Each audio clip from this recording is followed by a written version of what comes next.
Hello everybody and welcome to Letterboxbookclub. Club. I'm Mackenzie. And my name is Claire. And today we will be discussing the much anticipated sequel to Powerless, Reckless by Lauren Roberts. Yes, what a doozy. As always, I will start us off with the blurb, but first, because I've seen a TikTok, how do you pronounce The Kingdom? I need to look up the spelling. I need to see if I've written it down. My instinct is Ilya. Okay. I'm wrong, apparently, am I? No, that is right. Yeah. Okay. Because I was just saying Ilya. Yeah. But it's Ilya. Yeah. Oh, so you weren't doing the Ia. You're doing Yeah, I was just doing like Illa, like Ilway. Okay. Yeah. Fair enough. Okay. Anyway, this is like the first time in fantasy book history that I've pronounced something obscure very correct. I love that. Or I just go the kingdom of. Yeah, I just see the words, see the letters, don't comprehend it. Yeah. All right, here we go. The kingdom of Ilya is in turmoil. After surviving the Purging Trials, ordinary-born Paedyn Gray has killed the king and kickstarted a resistance throughout the land. Now she's running from the one person she had wanted to run to. Also guest star Penelope. Kai, how do you say his last name? Wait, I forget what his last name is. Like spell it? Azer, A-Z-E-R. I would say... I say Azer. I'd say like Azer. Ooh. Okay, anyway. Kai Azer is now Ilya's enforcer, loyal to his brother Kitt, the new king. He has vowed to find Paedyn and bring her to justice. Across the deadly scorches and deep into the hostile city of Dor, Kai pursues the one person he wishes he didn't have to. But in a city without elites, the balance between the hunter and the hunted shifts, and the battle between duty and desire is deadly. Be swept away by this kiss-or-kill romantasy trilogy taking the world by storm. Lovely. Thoughts, feelings, and emotions, Kenzie. I am going to eat some food. Oh, so you have to do yours. I have to talk. Alright. It's been a while since we've read it, and I don't know why I just haven't felt like I'm prepared enough for this, but it was a book to me. I don't know. Maybe I'm thinking too deep into this. I was expecting maybe more action-packedness into it, because it is a trilogy, and I just felt like maybe I'm comparing it to like Cruel Prince in my mind, where every book is just go, go, go, go, go. And this was like, despite Paedyn and Kai traveling foot miles a lot, I didn't feel like there was still any sense of adventure, in my opinion. I got a bit bored. It was just a book. I understand that Lauren did say that this book was more like Paedyn and Kai having their stolen moments together, blah, blah, blah, for their potential relationship. We don't know. But I just feel like this book is set up, or this trilogy is set up to be such relatively high fantasy, and I don't know, it just felt like pandering. It's more pandering to a relationship than having the fantasy story elements, and I just got bored of it. Their banter and their conversation dialogue was just talking in circles. Didn't appreciate that. May as well not have had Kitt's point of view, because he's just being a sad, grieving man, which is fair enough, but like, it's just the same thing. I don't think I was impressed, but I did enjoy the first few chapters because it was that action packed, because it was the chase, and like I love that. But then it died off. It's just a book for me. I don't know. I just don't. I'm just thinking too deeply of it being this grandiose trilogy, but maybe it doesn't have to be that way. It can be like the Vampire Diaries of the fantasy world, where it's just about the relationships. Yeah. That's it for me. Okay. Now. Again, it's been a while since I read it, but I kept thinking what happened in this book, and then I remembered that nothing happened in this book. So, and again, I know I've heard and I've seen and I've read that we're meant to have like the soft sweet moments, because obviously like the next book is going to be start off with devastation or whatever. But then also I remember that it's a trilogy, and I think unless the third book is going to be really big, like how are you going to do all this devastation stuff and then end up with Kai and Paedyn together, because she does say that they end up together. Oh, why would you spoil that for you? Yeah, she said eventually like they'll end up with the happy little ever after or whatever. Okay. But I think about, because especially the first book was very Hunger Games-esque. Yeah. And I think about, the second Hunger Games and how action-packed that was. And yes, it was a build-up to the continuation of the story and what the story is going to be, and, the ultimate climax of everything. But it was still full of action. There were still twists and turns. There was still a lot happening. Same with, I think about, the second From Blood and Ash. Like, yes, they were traveling, but again, there was a lot happening while they were traveling as well. And again, it's so different reading on a Kindle, because one, I read so fast, but then two, to also don't, like, even though it says, you know, it's going to be X amount of pages, it's like I can't visualize how many pages that is in a book. So I'm not holding a physical book. I can't see, you know, really how much is left or whatever. They were doing, obviously, all their traveling and stuff, traveling back, and then the ending happened. I was like, okay, so now we're getting into the book. Like, I thought the first bit was just like filler. I was like, okay, so maybe I've reached, you know, the halfway point or whatever. Okay, you duped yourself. Yeah, because I don't have like my time left in book or whatever on either. I need to disable that entirely. And then so I was just left feeling disappointed, empty. I felt a little blue balls. Proverbially. Yeah, well, edged. I felt like I'd been edged. Well, you like that? I do, but I still like to finish it. But anyway, yeah, and it just, I don't know, there were things happening in it, and we'll get into the plot or whatever, where I was just like, okay, something's going to happen now, like, here comes the action, and then it just kind of fizzled out. And if I had to take a shot for every time they said, pretend. Yeah, oh yeah, fuck me, Jesus Christ. I was like, I understand it, and it's cute, but it was used a lot, and I felt like it would have had a bigger impact, and it would have hit home more if it was used in really high risk situations or whatever, or like when, you know, they've just escaped to death and then they come together and they kiss, and it's like, well, we're just pretending. Like, if it had been used more sparingly, then I would have appreciated it more. I just think we've also read a few contemporary romance books where it follows the same sort of plot line of like, or the same characteristic of, we need to pretend to like each other, or like, you know, we have feelings for each other, but we don't want to accept it or move forward, so we're just going to have this moment of pretend. And I think that's just been overused in books we've read. So like, you recognize it and then you get a little bit sick of it. Well, it was also giving real or not real Hunger Games. Which again was used sparingly and was like used well when it's like, you love me, real or not real or whatever. It's like, I would have liked to have seen something like that out of it, like, let's pretend you still love me or something. Ultimately, like, they both killed each other's fathers. It's like, how do you come back from that? I thought it was going to be much harder for them to like find a common ground again, because a lot of their dialogues was quote unquote banter. Was, they would, I don't know, be like, I hate you for whatever reason, blah blah blah, then they have a bit of a flirt, be in really promiscuous sort of situations, and then still flirt, and then one of them will just snipe and be like, oh, you killed my father, and then they go back to being angry again. It's like, pick a side. And I understand that it's a YA and they're not going to, you know, show everything or whatever, and I appreciate that. I do like the soft romance. But it didn't, it felt like it cheapened their actual emotions because of the overuse of it. And I keep forgetting that there's YA and it doesn't need to be that serious, but in my mind I want it to be like just like a serious with serious life consequences. As you said about with Catching Fire, how the progression of the story, like, and the world still progressed and they adapted to the idea of the victors having to go back again, and like that shook up the entire society. Whereas this, like, your Purging Trials has been compromised. And there was a resistance, a potential coup and stuff happening, and like the world is just still revolving with no other sort of consequences surrounding that. Other than your new king is maybe slightly going mad. Like, where's like the extra persecution of potentially ordinaries and stuff? Like, there was none of that in the world, and I was expecting that sort of reaction from this book. Instead, it really is just a Kai Paedyn sort of little love fest. But it's one of those fantasy books where it truly is just pandering to a relationship. And now, as you said, that Lauren has decided or claimed that Paedyn and Kai will be together.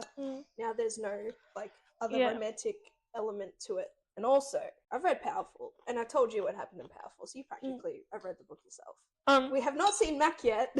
If he makes an I don't know. I think she said that he's not coming back. Oh, so then what's alright? Cool. Also, now let's get into it. Hang on, I heard that there's going to be another novella too. Yes.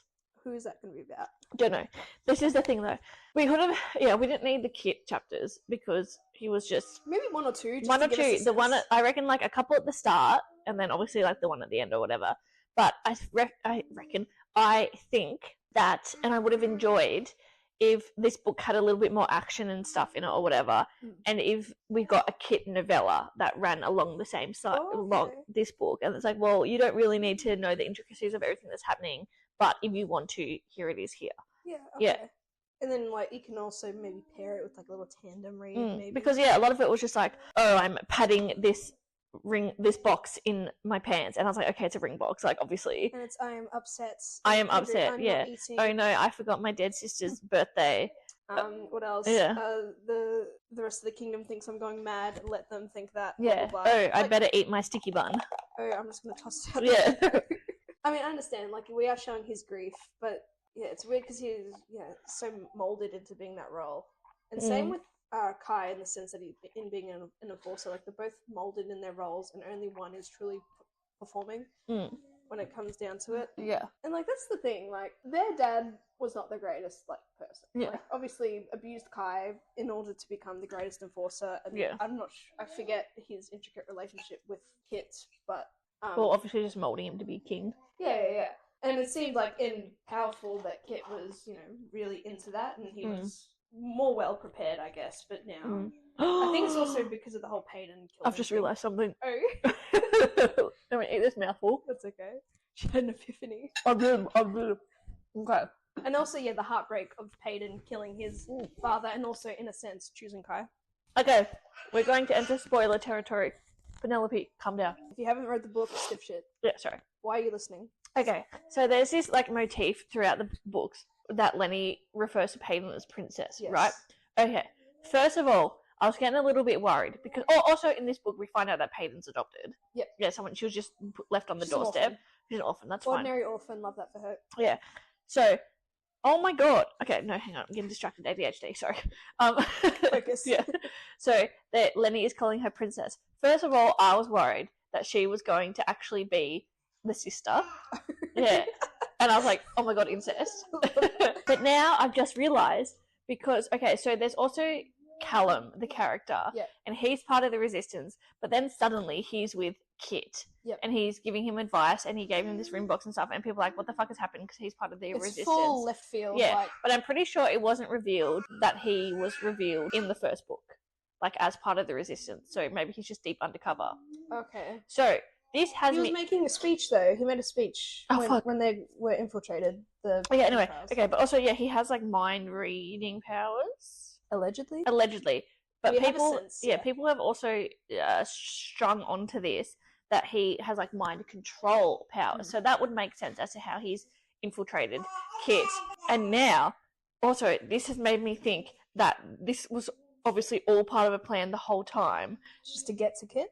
To get to Kitt, no, because if she's engaged to the king, then essentially, well, he was going to be a prince. She would be a princess. Oh, right, yeah. Oh, okay. Yeah. Also, now can I focus on my gender rep? Like, more than they should be. It wasn't your paid for rip. No. It's self-imposed. Yeah. Yeah, well, now that you point that out, I like that. My brain just like... You just... the brain cell just lit up. Yeah. Expanded. Yeah. Alright, yeah, I love that. And, like, speaking of, like, Lenny and Co. Because why else would Lenny call her princess? Yeah. Well, he has to be, in on the plan, but is he still in on the plan? Because he feels really abandoned right now because the resistance is... It's disbanded. Yeah, dunzo. Yeah. But I don't trust Lenny and Co. at the moment. Alright, you go and then I'll add my thoughts. Alright, cool. So I'm just going to get Lenny and Co. out of the way. They make an appearance in this book. They help Paedyn get out of Kai's sort of clutches, but Kai is now their prisoner. And they go to the safe space indoor where it's full of half ordinary, half elites. I forget what they're called. The mixers. The mixers. Yeah. So they have like diluted powers. Elites with disability. No, but because Kai would feel, being a wielder, he was feeling all these powers, but because they weren't strong, he wasn't going to use them, which is also a bit discriminatory in itself, in my opinion. Yeah, he's like, oh, you weaklings. Yeah, exactly. I'm not going to use your petty powers. Yeah. At some point, Paedyn is in the care of Lenny and Co. again. I forget the other people's names. They're not important to me. And the next minute, they were seemingly, like, I don't know, drugged, and then they're back abducted back into the fight pits or whatever. Yeah. So, like, Lenny and Co. must have something to do with that, or, like, well, they might not have directly, but, like, they gave them the word that they're going to be protected and, like, be cared for, essentially. And this is the thing. I really don't like, I know I do it a lot, but I really don't like criticizing someone's writing because from a draft to being published, it has to go through so many hands and like edits and stuff. But this felt so poorly written and explained that with the resistance, do you have a piece of fluff? Oh, thank you. It's really bothering me, sorry. Anyway, that with the resistance, And You have to have the oh, French the odds. Yeah. They're being saved, and then they get kidnapped, and then we don't hear from the resistance for the rest of the book, essentially.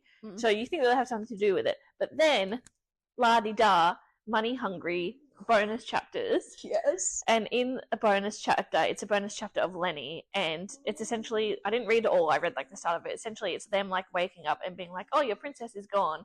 And he's like, what do you mean she's gone? And they're like, she's gone. And then they find the rag that they put over Kai and Paedyn. And they're like, it's like they've been drugged or whatever. And then they're just searching for her. Oh. But I feel like you could have just put that in the book with everything else. Maybe. What's an extra 10 pages? It's not peculiar. Yeah. Maybe YA has to strictly be under 400 pages. Maybe that's a parameter that we don't know about.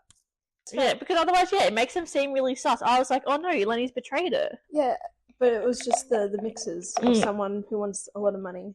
Yeah, but and then learning that there are mixes, and then you think, well, maybe, because we were thinking last book, or in the first book, that maybe Paedyn has to grow into a power of sorts, and that, now that the mixes are involved, maybe she is a mix of sorts. But no, she just turned out to be just an ordinary, regular orphan girl. But still enough to be the chosen one. I still think there's something, and I think, like, something has to happen to trigger it. Sure. But that's just me, holding on to I just think hope. maybe she is a psychic and just can actually read people well. Or maybe she is just ordinary, and that's the message that, at the end of the day, you don't have to be special to make a difference. For sure.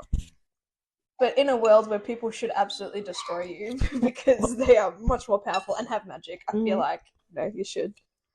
Oh, that's another thing that I was thinking too deeply about this book. Paedyn and Kai would have a lot of conversations about like the future of the kingdom, and once they realize that mixes are involved or are amongst the hierarchy, Kai is all about being strong, being elite, having powers, pretty much high eugenics of it all. Like he fully believes in that elites should breed with elites, like no power compromise. And I feel like that is not a good foundation, like not a good attractive quality to have, because Paedyn is all about equality and fairness, and then Kai's like eugenics. Well, and then we also find out that this disease that they've been told that, like, when ordinaries are around, the elites get this disease that dampens their power, was made up. It's not true. Yeah, it's not true, and then that's why Paedyn's dad started the resistance.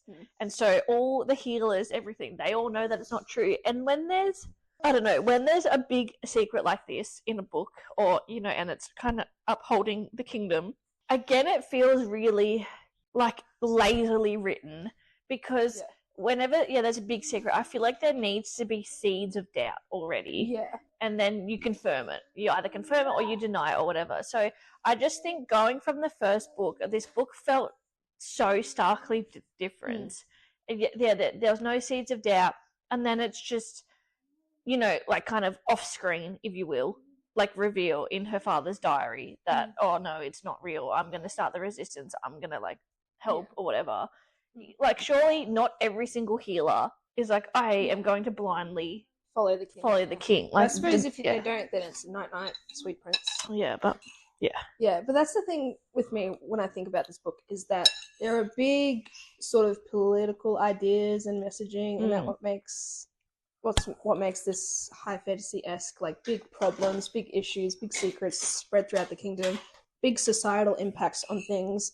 And yet we're just pandering to a relationship. Like, there are bigger things happening in this world right now, but that's just me thinking way too deeply. Yeah. And unnecessarily, probably. But big secret. And then this is just what worries me about, because it is only going to be a trilogy and then another novella.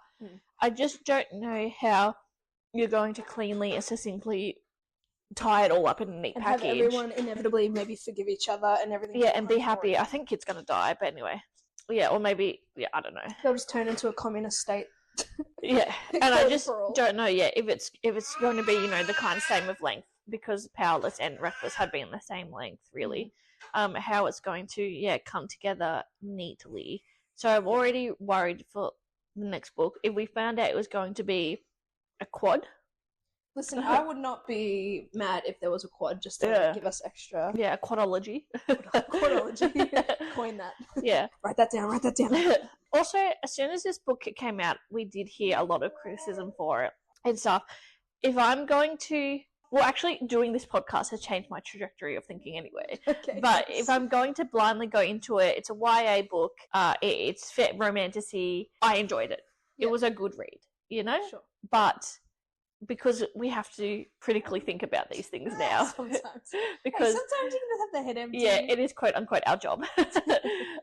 We must inform the people. Yeah. If I get too deep and I start critically thinking about it, I see all the potential flaws that can be identified within. And maybe that's just like a downside to having a podcast too. Yeah. Because sometimes you don't have to think deeply. Yeah. Just head empty. Just be like, I liked it. It was fun. Well, then that's why I enjoy when we do the like Does It Hurt books, because it can just be a shit book and I don't have to critically think about it. But... yeah, it's like the shit movie, like the Sharknado movies, or the shit CGI horror movies, like Ouija Shark. Yeah, Ouija Shark. Yeah. Like it's entertainment one way or another. Like it's not meant to be taken. And at the end of the day, someone's getting money lining their pocket. Get your bag, sis. Production company, get your bag. Because a lot of people are into this trilogy. A lot of young adults. But I think it is truly just more pandering to the relationship, and everyone wants to have like that perfect relationship resembled in these types of books as well. But we're having too many. Maybe this is just me reading a lot of books now. There's too many perfect relationships. I thought this was going to be the flawed one because they both killed each other's fathers. And again, how do you come back from that? Yeah. Oh well, I think the thoughts are coming to me at bad times. It's the energy, and then it's being absorbed into your thought. I think we're seeing photosynthesis in action. I think Kai was ready to not forgive and just do his duty until he saw that his father had like brutally tortured Paedyn, and carved into her skin. So very much did this to you vibes. And he knew that his father was a brutal man and abusive in the sense that he wanted to really mold Kai into being this deadly enforcer. I loved in the beginning though when Kitt is sending Kai after Paedyn, and Kitt sort of refers back to Kai when he was the enforcer under their father and him letting people go, and he's like, how do I trust that you're going to do the same for me, or how am I going to trust that you're not going to let Paedyn go? I liked that tension, because it's like, I see you, I know your tricks, this is how you prove your loyalty, etc., etc. And then they just fucked around for 2 weeks. What was Kitt's power? Fire. He didn't use it yet. Like, he could have, I don't know, went on a little... I wouldn't have minded if he went on a little temper tantrum or a grief tantrum and burned some things to the ground. I suppose, but he's too like, morally good of a guy. I was really excited that we got to explore a little bit more of, like, the scorches and other areas, because I think this book has a map, and there's several areas. This is my thing, though. Sorry to interrupt. It's okay. Kai and Paedyn escape door. Yep. And then they're like, we'll go back to door. Yep. Like, what? I think, there's a lot of, like, bouncing around, and, like, I don't think we even still really got to see a lot of door, other than, like, the generic fighting pits. And then just all their various wounds and stuff, and it was just, like, ripping more layers off of her skirt, and it's like, how long is this skirt to make, like, bandages to go around wounds? She has just got underwear left. That's all. It's a meme and a half. But that's the thing, like, I'm just going to repeat this until the day I die. The pandering to the relationship, they put themselves in very intimate situations where they have to, like, touch each other, but then remember the feelings that they had in the first book and throughout the Purging Trials, and all the dancing and all the intimate stuff that they developed there. And it's just, like, you killed each other's fathers, bro. Like, you should hate each other. You should not want to, like, do that. And then, again, Paedyn, at a point, potentially had feelings for Kitt as well, and it's like, well, how are you competing with your brother? Do you reckon they're just going to pull a la, like, threesome? Why not? At this point? They're just going to have a polyamorous relationship. There needs to be a secret bonus chapter. I will buy the bonus chapter just for the lols. No, as I was saying, I was excited to see potential other areas. Paedyn on the run. She had a 3-day head start, and she didn't even fucking utilize it. I know! That was the other thing. I forgot about that. Yeah, she had 3 days, and she didn't even use it. Like, she got to the first city and stayed there. It's like, keep moving. Get supplies and keep moving. Here's the thing. Day 1, murmurs, perhaps confirmation of the Purging Trials being infiltrated, compromised, there was a resistance, it's been quashed, the king is dead, blah, blah, blah, that's the news. Day 2, oh, potentially we find out, oh, Paedyn killed the king. All right, keep an eye out for the Silver Savior, blah, blah, blah. Day 3, wanted posters everywhere. At that point, she could have been hanging around indoor, potentially, living her life, and then next minute, wanted posters are up. And then she's like, oh shit, now I gotta hide. Yeah. And then there could be rumors being like, oh, the Silver Savior spotted indoor, and that's how Kai could have got a bit of a sniff. Yeah. Because, like, I'm pretty sure there's other directions to go other than through the Scorches to get out of places. Yeah. But why? Well, yeah, through the Soul Caves or whatever the fuck he went. Yeah. Hang on. Valley of Souls. I'm gonna look up this map. Yeah, when Kai was thinking of a place to start, it was like, oh, I'm going to assume she's gone to the Scorches. It's like, well, why would you make that assumption if there's so many other places to go? I think because, oh wait, the sea. I can't see this. I think it says the shadow. Foreshadow? Oh my god, why is this resolution so bad? Map of Ilya. Oh, the shallows. That's it. Alright, so yeah, really, there is Scorches, truly is the other way. Oh, but she could have gone to the Whispers. She could have gone to, that just say Tando? Jando? Lendo? Yando. I don't know. Yando. I don't know. Like, there are other places to go where she could have, except she just had to go to the Scorches and Door. But yeah, I feel like we could have had an opportunity to truly explore the other areas, even if it was, because this is the map. Yeah. Even if she did just a full circle, like, I would have been happy with that. Instead, it's just like, bounce to the Scorches, bounce to the Door, back to the Scorches, back to Door. Oh, now we're going to go through, what is it? Sanctuary of Souls, and now we're back. Yeah. It's like, what's happening to everything else? Alright, do you have any other qualms? I forgot to ask qualms, we really just went right into it. I think I've said my qualms within. Yeah. Oh yeah, and the other place was Tendo. Yeah. Do you have qualms? Just how boring it was. Yeah. I just found it so boring. Again, with the repetitive dialogues and the getting into a precarious situation, getting out of it, getting into a situation, getting out of it. Yeah. Oh, I'm injured. Wrap me up. Yeah. Let's keep walking. Oh, I'm injured. Wrap me up. Yeah. And then, of course, when someone's injured, you gotta have that soft moment. And, realizations that, I'm having feelings for you, and, I can't see you hurt anymore. I just think there was just a lot of story elements just implemented in this book. I wouldn't necessarily call them tropes, but there was a lot, when they're running away from something and they're hidden in an alley and they have to pretend like they're making out. And then there's one where they're, I don't know, in some sort of elite gambling house or whatever, and Paedyn for some reason has to sit on Kai's lap and act like a little lap girl, and he pretends to is touching her, but all in the name of pretend. It reminds me of Reese and Feyre. All those, it was just so forced for them to be in those intimate moments, and I'm like, I don't get it, and I'm not for it. But I don't care who Paedyn ends up with, but I just expected maybe more higher fantasy aspect to it. Yeah, I wanted a bit more action, considering the first one was full of action. Yeah, because it's, trials, ball... Yeah, and trials. It's I understand that maybe, you need to take, a break from all the action stuff, but this was just stagnant. Yeah. And just the repetitions of Kai's the prisoner now, no, Paedyn's the prisoner now, oh, now we're tied together. Why does being chained together or tied together ring a bell in my mind? I feel like we read something. Jace and... Oh, Cassie. That's it. Yeah, another story element. Yeah. To add that forceness to it. Yeah. And just this trilogy books come with a bit of controversy lately. But on TikTok I'm seeing that it's just a lot of people are defending this book called The Red Queen, how it's like that, but then that's like The Hunger Games. Every dystopian fantasy sort of book is the same. But again, I'm a sucker for a trial plot focus. Yeah, book. 100% me too. I like that. But yeah. It's what you do after. And then it sort of just became the battle of the sob stories. I found. Especially when Kai was opening up to Paedyn about his dead sister and her deal, and it was her birthday before he went hunting for her and everything. And how she was kept a secret because it was a sign of weakness, which I like that characterization because back in the day when monarchies rule, having a sick or disabled child.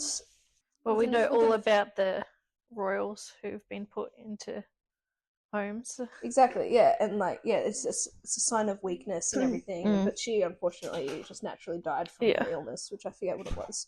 But yeah, and then, you feel sorry for Kai a little bit more because, you losing a family member is always tough, especially if you loved him very much. And then, several chapters down the line, we get the revelation that Paedyn is, essentially an orphan dropped at her father's doorstep, which I didn't really see that coming. Did you see that coming? Mm-mm.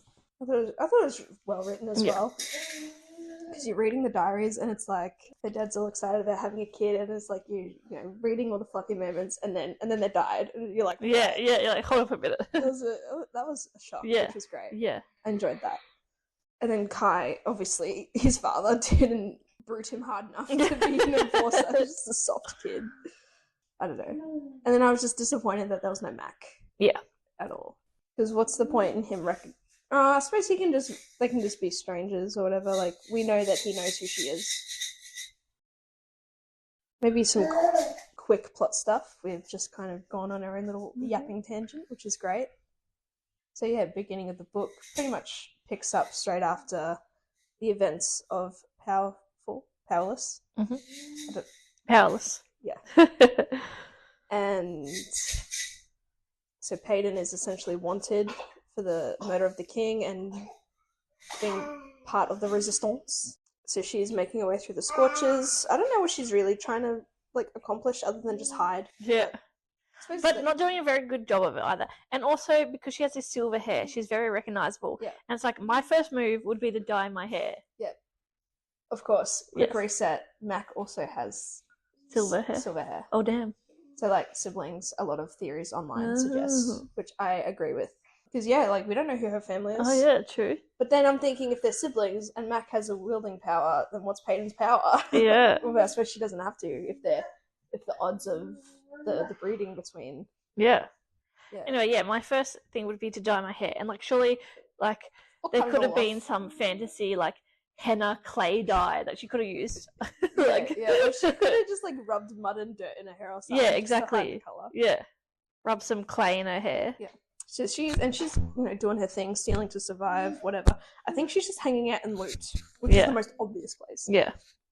And then 3 days later, Kai is sent after her, and she and him within the same night managed to infiltrate the resistance meeting house. Yeah. I think it was Paedyn's old house. Yeah, it was Paedyn's old house, so she's just chilling there. And she finds her father's journals and stuff, and she takes them, and then Kai rocks up. She hides in a chimney. He burns the house to the ground. I thought because he's speaking out loud to her, but he doesn't actually know if she's there. But he's just in shock. I wanted him to know that she was there, I wanted him to be run while you can. Yeah. I think after the 3 days, everything is still raw, and hurt, and then the father being murdered. Through love, all is possible. So it's too early for that. So he burns the house down. Which what a move. Yeah, what a badass move. Yeah. Paedyn escapes through the chimney, and then Kai sees her, and then chasing ensues across the city. Epic stuff. Rooftop running, almost catching each other, tripping up. Bit of a fight and tussle and everything. Oh, and she kills a couple of what are they called? Imperials or whatever. Yeah, Imperials. Yeah. She has to. And then he's all like, she would have buried you if she could. So he buries them. And I was like, okay, cool, but you do not have time for this. Fucking miserable. Yeah. Sod. Love struck loony. This is not enforcer behaviour. And so Paedyn dupes Kai and makes her way to the Scorches. This is where good level of tension, because Kai and Co are making good leeway on her, and she's all the Scorches. It's a desert, halfway on the way to door. Yeah, she's fainted. Some random guy helps her. End up having to kill him because he recognizes her, and she's worth a lot of coin. I want to know the inflation on coins. How much is she worth? I think was it 20,000 or something? Yeah. And so she's hiding in door now. Kai and Co rock up to door. They're not feeling welcomed, which fair enough, because they are Imperials, and this is a very elites as well, non-elite safe space, and Kai's getting bamboozled just because he's an elite, which is funny. Paedyn needs to make some cash. She rocks up to the fighting ring because of course, and she's all like, give me a chance. I could kill you, threatening the guy, Raphael, I think. Yeah. And he's like, see, like, I just found this sort of conversation to be just unbelievable. Like, just the way, because they would talk as if they're like old pals. Yeah. And it's like, this is a stranger and you got to prove yourself. Yeah. But anyway, so she is nicknamed Shadow because of course she is. Wins a couple of fights. Kai's still looking for her indoor. He runs into a little girl who he saved once upon a time, which I knew something like that was going to happen because of course it was going to happen. I think her name was Abigail. And she's like, I want to go to the fighting pit because I want to gamble some money. And it's like, lo and behold, that's how everything happens. Yeah. And he wants to compete and challenge Shadow. And his nickname is Flame because of course it is. Mm-hmm. Take a shot every time I say because of course it is. Yeah. And then they have a tussle in the ring. Yeah. Actually, they have like a little bet where it's like, if I beat you, you let me go. You win. You take me back to the castle, whatever. Yeah. I don't know. They both get bamboozled. I think they run away because they realize that they are Silver Savior and Enforcer. Mm-hmm. And they kiss on a rooftop. Yeah, they have a tense kiss because they're angry at each other and, you know, outburst, make out session because of course it does. And then now it just gets a little silly. It's just Paedyn and Kai switching, being a prisoner of each of the other. And then at one point, Kai literally chains himself to her and we are going. And then, at some point, they run into Lenny and Co again. They save Paedyn, as we established in the beginning of this episode. Then they get betrayed and back into the fighting pits with Raphael. And they escape through the sewers and shit. Mm-hmm. And the sewers are like flooding. I like that. Even though like no one's gonna die, because it reminds me of Entangled. Yes. And like I like that trope. Yeah, and she saves Kai because she's like, no, like I love him. And at some point, I think within that predicament, Kai also saved Paedyn, so like they're even now. Yeah. But that's when they're realizing that they love each other. But like, you can't let the other person die because it's literal dead weight otherwise. Yeah. And I saw some fan art of the sewer scene, and it was so good. Oh, cool. Beautiful artwork. I've just seen the artwork of the pool where they bathe. Oh, okay. I've seen that one as well. Yeah. Eventually, I guess Paedyn sort of just gives up and is like, take me to the king after they've had all their interactions and their relationship development and everything. And then they, don't go back through the Scorchers because that'd be too obvious. Yeah. So they go through the whatever Souls. The Soul Valley, whatever. Valley of Souls, I'm going to say. Yeah. Sanctuary of Souls? Sanctuary of Souls, maybe, yes. Yeah, because it's just a different route and allegedly quicker. And they stop by, a waterfall, and they have like their final sweet moment before they become Enforcer and Prisoner. Well, no, they go to the poppy field. Oh, that's right. Yeah, they're in the poppy field. And they just have all these sweet moments. Yeah. And then again, there's these moments after they're returned to the sewer, the guards come out, and he has to be the Enforcer, but then she's like, oh, I can see like him through his mask, like blah blah blah. Trying too hard. Kai doesn't have a mask. He is a goody two-shoes. He's just two-faced. He doesn't want to make it seem like he can easily disobey his brother, when he can disobey his father. Yeah, go back to the castle. Paedyn presented to Kitt. Lo and behold, is Callum in the room? Yeah, I think so. I don't know. Yeah, and so Kitt is having his big speech about, you're the Silver Savior, you killed my father, yada yada yada. You're going to be my wife. You're going to be my wife, baby. Suck it. Suck my dick. Suck eggs, Silver Savior. And Kai is looking he's very stoic, but I'm sure on the inside he's very shocked by this. Because, they've spent 2 weeks together in a way and, getting to know each other properly and rehashing out old feelings. And then next minute, Kitt's like, nah, you're going to be my wife. Yeah. And then, Mr. Steal Your Kai girl. is like, I would have spent a lifetime, I don't know, something, but now I have to watch you be someone else's. Yeah. You have to something to my brother or something. Yeah. And then that's it, really. And then there's a bonus chapter if you're into that, which I have not seen, of course, but you've read partially. Yeah, it's just a book. If you're really into the relationships, this book is perfect for you. Yeah. But I had different expectations and hopes, same. Which were not met, so I'm indifferent. I will read a third book. I think it's called Fearless. Yeah. And that's coming out next year. I will read Fearless to finish it and then cleanse it from my soul. I agree. All right, shall we go to the Stars That Listen? We shall. I talk too much, you go. All right, the Stars That Listen is a segment that we do at the end of our podcast. It is where we go and find 5-star reviews and 1-star reviews that we resonate with or want to fight with. And we always start with the 1 stars because we like to end on a positive note. I will go first. Cool. I have several. I have no word to describe how stupid that ending is and how excruciatingly boring this entire book was. I would have had way more fun watching paint dry for 48 hours. Yawn next. Fuck me, that was some lukewarm disappointment. Powerless was a 5-star read for me. To spend a year awaiting this book only for it to be 400 pages of recycled banter from Powerless and TikTok tropes was a real fucking misery. The writing style disintegrated here. The plot was non-existent and all the characters, including Pei and Kai, blurred together, as none of them actually felt fleshed out or unique. The various povs may have been from the one narrator. The prose was so overcooked and clunky, it distracted from the story. It read like AI wrote it. An absolute disaster of a second book, and that ending was so lazy. I'm embarrassed I shared Powerless with so many friends for only to be followed with this. I need a palate cleanser. Oh no. Alright, I have 2 within the same screenshot. Mm-hmm. Nothing happens, and the banter is so cheesy and boring. I wanted to gouge my eyes out. I would give this garbage 5 negative stars if I could. And then below that, her talking about the beast not getting the beauty in book 1 should have stopped me immediately, but making that the last line of this book is borderline criminal. Alright, 5 stars. Do you want me to do my 5 stars Sure. first? No, because what in the actual fuck? Lauren just can't let them be happy, can she? They finally get together and she finds a painful way to keep them apart. Seriously. Alright, I just have a paragraph. It wasn't as good as the first book, in my opinion. I thought it was still really good, though. It kept me very entertained, and I couldn't put it down. Must be nice. Honestly, even though I kind of guessed the ending before it happened, I was still very surprised by it. This book made me fall in love with Kai and Pei's relationship again, as they had to work through all their problems. They didn't really work through any problems. It was a battle of the sob story, and relatively, I'm sorry for killing your father. They just semi-forgive each other. The only thing is that I felt this book could have had more dramatic things happen. I felt like there should have been more that happened, but I don't know, this is just a mix-up in this comment. I was also surprised of everything Paedyn found out, but I feel like the book didn't portray that as well, if that makes sense. That's fair enough.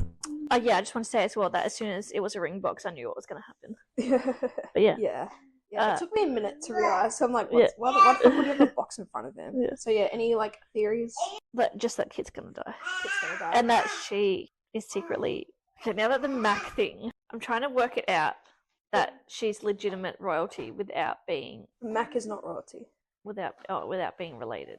I don't think she's royalty at all. I think you're really banging on about the incest. Okay, yeah. It won't be incestuous. Okay. Or if she is royalty, it wouldn't be from the King of Ilya. Okay, well, I hope we find out who the parents are. I don't think we will. Okay. There's no time. How are we going to fit all that? Well, that is all. I have no theories then, because there's no time. I meant for the book. Oh, yes. In the book, like. Yeah, I know, but like... Alright, what do you think about Callum? What's his role? I don't know. I think somewhere along the line, some things have gotten blurred and things haven't been explained properly. Yeah, but like, of course, so long as there's a grandiose reveal. Yeah.